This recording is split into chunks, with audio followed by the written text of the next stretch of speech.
my usual. Okay. So I'm very happy to be there. I'm very honored to be with such a very distinguished faculty, and I like this type of meeting where interactivity is very important. I would like to start by saying that about 20 years ago, Steve Bolling and myself, we were in Nice. It was in May, but it was raining like hell. He was there to run the marathon of Nice and accessorily to speak about functional mitral regurgitation.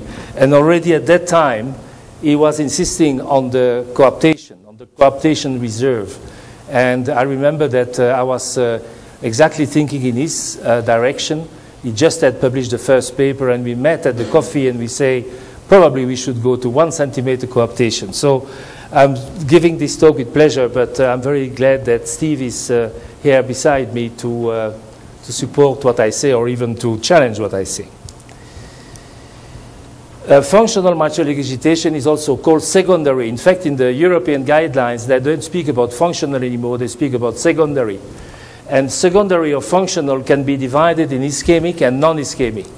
I think in the beginning of Steve and my activity, we would probably merge ischemic and functional. And after that, with the cases accumulating, we could make a difference. This is exactly what we speak about. You see that the ventricle is more spherical. You see with your eyes already, without any sophisticated method, that there is dysynchrony. You see that you have tenting, means that the coaptation of the anterior and posterior leaflet is quite down into the ventricle. This is the plane of the annulus, and this is the top of the coaptation. You see that some people would say there is probably a prolapse. It's absolutely not a prolapse, not even a pseudo-prolapse. In this case, the posterior leaflet is even more restrictive than the anterior leaflet.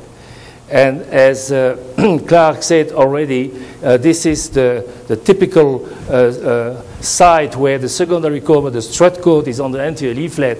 And in spite of all the distinguished people saying that you should cut it, I'm still convinced that if you cut this strut, if you decide to divide the relation between the skeleton of the heart and the muscle, you certainly deserve to spend at least 1 night in jail. Another point is that we must be very careful. This is based on the outcome of the patients. And this is a work of the Mayo Clinic with Maurice Enrique Serrano. And you see that based on the outcome for functional mitral regurgitation, the criteria of severe MR are much less than with organic MR. You need here 40 millimeter square and 60 milliliter to have a severe organic MR, but already with 20 millimeter square and 30 milliliter, you have already a bad outcome. And this is very important because you will see tomorrow I will speak about the mitral clip. Any technique who leaves that type of result after the intervention is not very accurate for functional mitral regurgitation. The reason why it's like that is because the shape of the regurgitation. There is a Japanese group that has published that the regurgitation form is a sort of banana lying under the coaptation line. While if you have an organic disease, usually you have a localized prolapse, and your PISA is really comprising the whole regurgitation. It's a dynamic disease. That's why you have to look after it. And usually, preferably, you should have a preoperative exercise test. It has been published by the group of Liège with Lancelotti and Pierrard.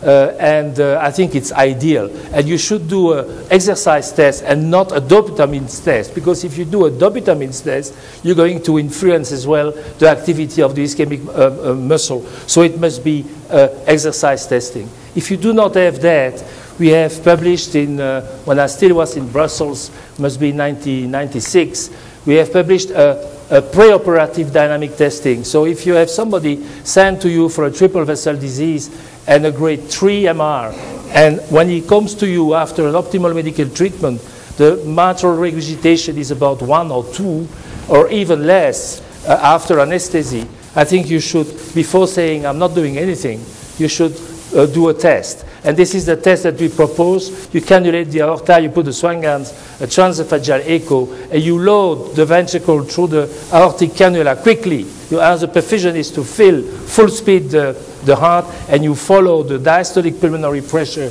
or the wedge, and you increase this by 15 millimeters of mercury, and you look on the TEE. If we have time, I will show you a positive test after that. So I think it's important to understand that it's a dynamic disease, and the water test at the end of the operation is not at all contributing, because you measure, the water test can be perfect, and you can have a very important ischemic mitral regurgitation, because it's a systolic restriction, it's a dynamic process. Now, restrictive mitral annuloplasty is certainly the way to do it, but restrictive mitral annuloplasty means nothing. It's like a Trabant or an Aston Martin. It's a car. It means nothing. You have to have an endpoint. And the endpoint, I believe, I don't think you have to go to 1 centimeter. The endpoint is that at the end of the operation, you should have 8 millimeter coaptation between the anterior leaflet and the posterior leaflet in A2P2. If you do not have it, go back and put a smaller ring, because if you do not do that, you're going to get the results of the Cleveland Clinic, for instance, of Washington. You will have 30% recurrence after 6 months. And then you have a situation where you cannot take conclusion on the long term. And I believe that you should use a complete rigid or semi-rigid ring. It would never come to your mind to keep your trousers with an incomplete belt. I don't understand that. I mean, you wouldn't stop here. You would go complete. And another point is that... Wait a second. You want your pants down around your mid-buttocks. Come on. Right? Another thing is that my tie is pliable. But if I make it restrictive around your neck, she's going to be rigid and going to die. So there is absolutely no reason to use a pliable ring. A restrictive pliable ring is a rigid ring without remodeling. So why would you use it? About the 8 millimeter coaptation, I mean, if you have two bicycles making a race, one has deflated tires, the other one has inflated tires, but they deflate after 500 meters, and the race is 5 kilometers. Of course, there will be no winner. Conclusion of the Cleveland Clinic, it's not necessary to inflate the tires of a bicycle. This is exactly what they say. This is what I mean. At the end of the operation, you have to have 8 millimeter coaptation, and you should make sure that the coaptation is made by both leaflets. Because, of course, sometimes you have one of the leaflets making 8 millimeter and the other one 4 millimeter. You should make sure that you have a full coaptation of both leaflets of 8 millimeter. When I was in Leiden, we had results. We were really making pressure on our French cardiologists, and Jeroen Bax in 2004 analyzed the results of the patient in function of reverse remodeling. And after univariate analysis, we had about 12 variables. And after multivariate analysis, you had end diastolic diameter and end systolic diameter. And by crossing specificity and sensitivity, the area under the curve was 0.9.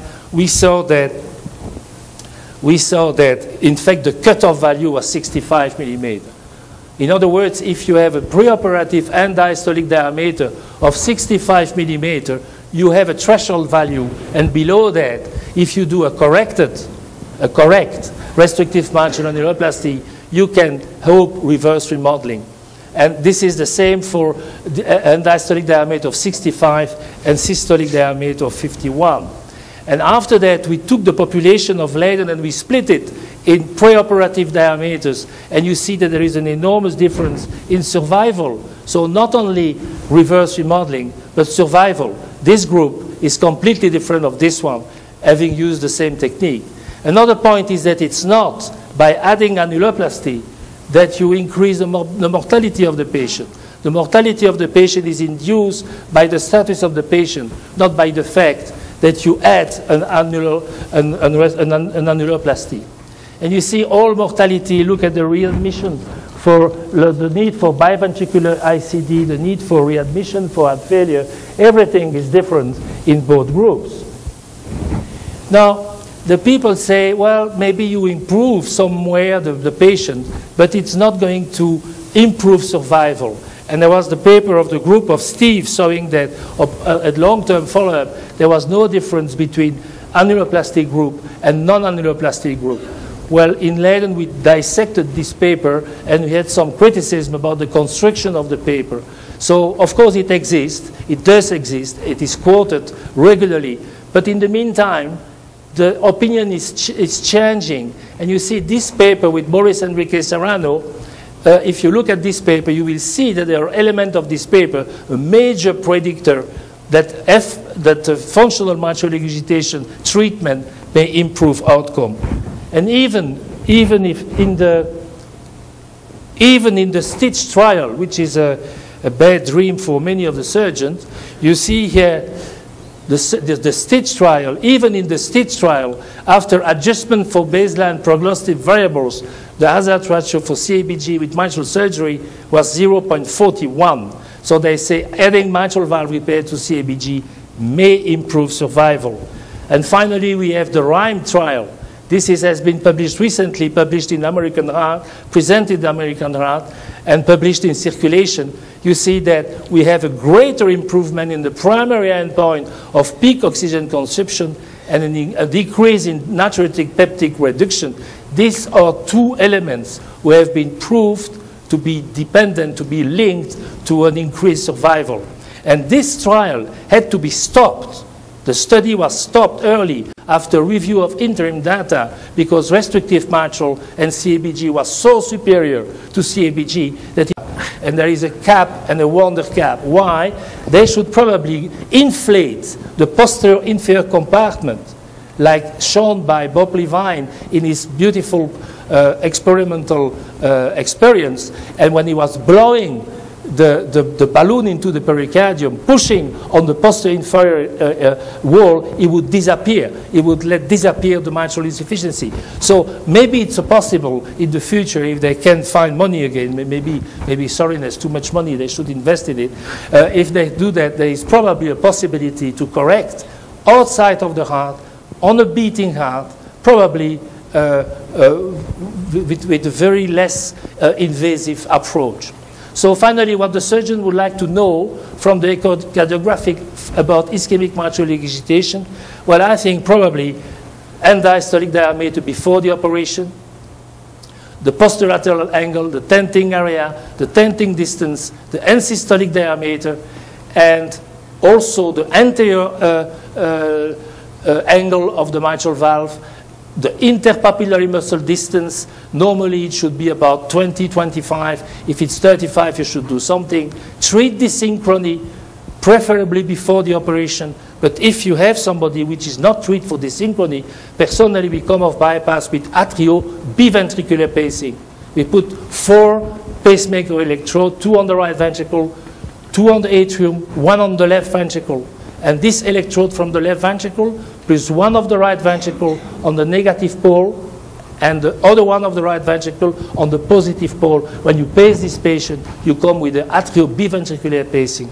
Viability is important. There is a very nice paper from Ernst showing that if you very accurately measure the segments, the viable segments, you can identify 15% of the patients who could do better, who could do good without restrictive annuloplasty with CABG alone. And don't forget that this is a dynamic disease, so in doubt, in fluctuating situation, please use a stress test.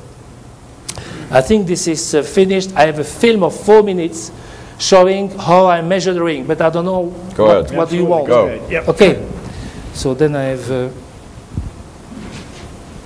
have to go back here.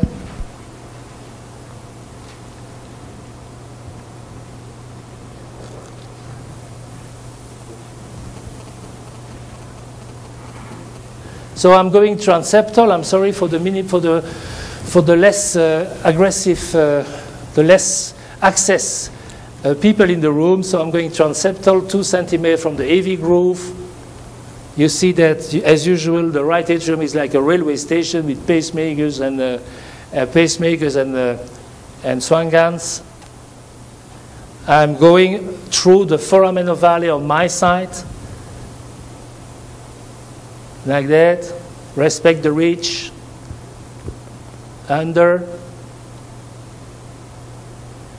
I designed this approach because I was really much, since 15 years, very much interested in ischemic mitral regurgitation, and it gives consistently a very good exposure. You see the pacemaker and the Swangans.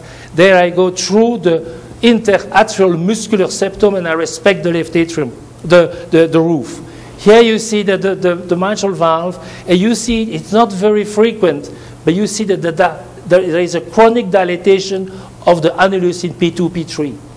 Then before you do anything, always test the valve. You see, you have a chronic dilatation of the annulus in P2, P3. So P1 is the reference point. I always use my hooks very much, and you have to compare P1, P2. The free edge should be absolutely the same. And then P3, free edge. Of course, you cannot test the systolic restriction. You can only test the absence of prolapse. Same with P1.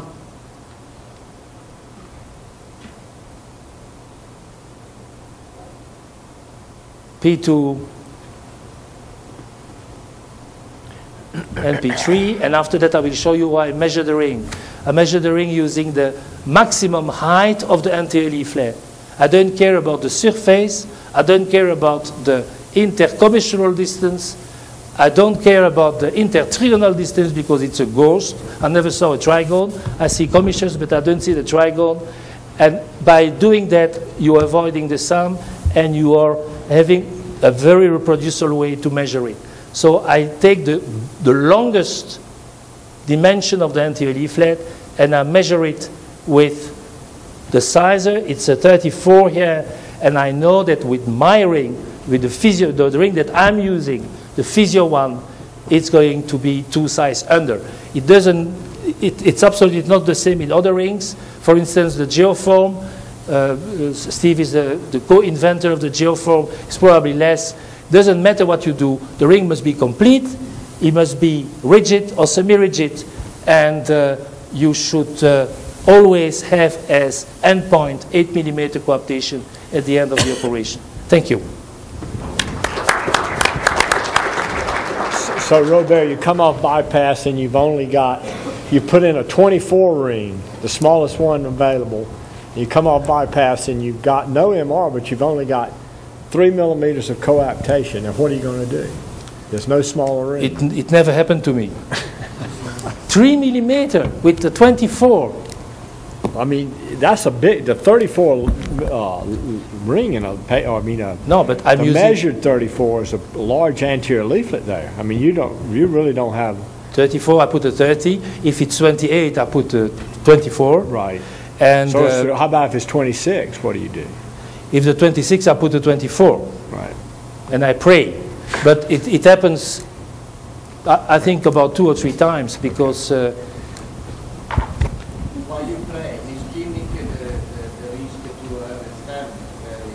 It's impossible. No, there's zero. There's zero. Yeah, but the ring 22 does not exist, so I think exactly. You will feel that's the only situation you have no concern about SAM and the skimming. You can just bang down the ring. No, but I mean, the point is that if you use the smallest ring and you still have not 8mm, what are you doing?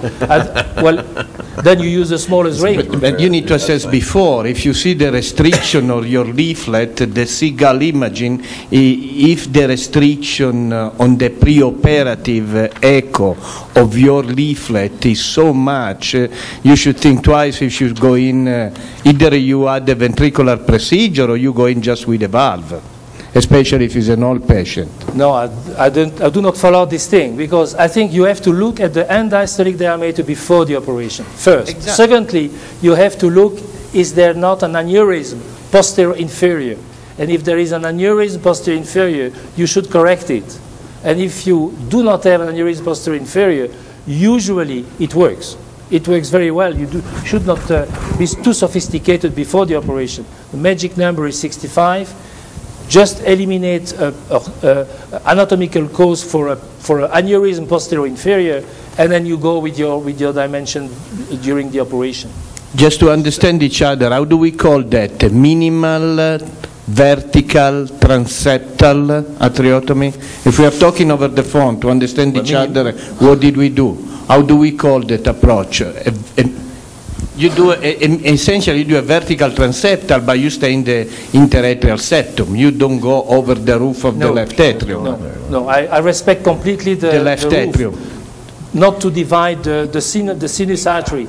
Because exactly. I think transeptal has had a bad reputation, I think, because it was a systematic division of that. So if you respect the roof, in 90% of the case, you will avoid cutting there. Yes. And in my practice, it gives consistently a good exposure. Yeah, I don't think anyone goes up over the dome on the left atrium. We call that incision when you curve over the dome. You will need a pacemaker incision, so we don't do that anymore. So everybody just uses the true transeptal, the vertical transeptal, basically find the frame and open it up. Can I ask about a difficult group of patients? I think they're difficult, the very low ejection fraction patients who need revascularization and have significant MR. I think in the RHYME trial, those were excluded. I think they were greater than 30% EF. But what about the patients who are more severely impaired? Can you just describe your decision-making and your thoughts? What about? The very low EF patients who need revascularization as well as have significant MR, the ischemic MR. The very low, the ejection fraction is for me not a contraindication. I mean, of course, to know what I'm doing on the mitral valve, I have to take into account the end diastolic diameter. But let's say you have an end diastolic diameter of 70-75, and you have a few CABG, and you have the mitral valve. Well, in this case, personally, I would probably augment one of the leaflets and put a ring. So I would put a ring 2 size under the Physio 1 if I use the Physio 1 size under if I use another ring, probably no size under if I use the Geoform. Told you about that while Steve drinks his coffee. And then I would certainly augment either the anterior, either the posterior leaflet. I would do that in this case. In such a patient, when I was in Leiden, we would have put a core cap. You know, I think I found out that ejection fraction is not the number that you worry about. We operate on an extremely low ejection fraction. It's the size of the ventricle. Absolutely. I mean, it's the anatomy of the ventricle. If you think of it, and why 65 is sort of a magic number, somewhere in that 65 to 70 range, that's how much coaptation excess your leaflets have. And as they back out around 65 or 70, you have to have severe MR. So I'm far more worried about somebody who comes to me with an 80-millimeter ventricle. So you have to think two things. You call the cardiologist up and you say, where the hell was this guy last year when he had wide open MR, and why didn't you send him at that time? The EF, I don't think, is really a contraindication. If it's above 0, I'll probably operate on the patient.